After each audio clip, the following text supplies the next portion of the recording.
a matukar baka karanta wannan addu'ar kafin kai aikin ibada, to aikinka yana cikin hatsari.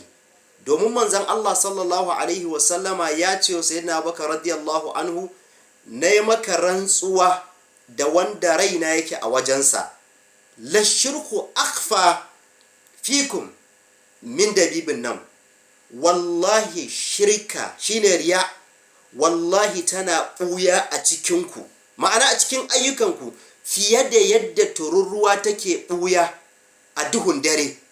Idan tururuwa tana tafiya a cikin duhun dare, tururuwa dai baka ce, ya za a ka iya ganinta? Ba yadda za a ka ganta. To ba abin da ike, sai manzo Allah sallallahu alaihi wasallam ya ce masa, ala adulluka ala shay'in, yanzu ba na nuna maka wani abu ba, idza fa'altahu, in ka aikata shi, zahaba anka qaliluhu wa kathiruhu, sai Allah ya kare ka da karamar shirkar da babba duk sai su tafi, Allah ya kare ka. To ita ce wannan addu'ar, gata nan ma za ku ganta a rubuce. Allahumma inni a'udhu bika an ushrika bika wa ana a'lamu wa astaghfiruka lima la a'lamu. Duk sanda za ka yi aikin ibada, karantarwa ne, sadaka ce, azumi ne, zakka ce, kafin ka yi sai ka faɗi wannan addu'ar. Idan ma ka manta sai da bayan ka yi sai ka zo ka yi. Ba fa a tsira sai da ƙarfin addu'a. Sai da ƙarfin addu'a ita take maganin shirka da riya.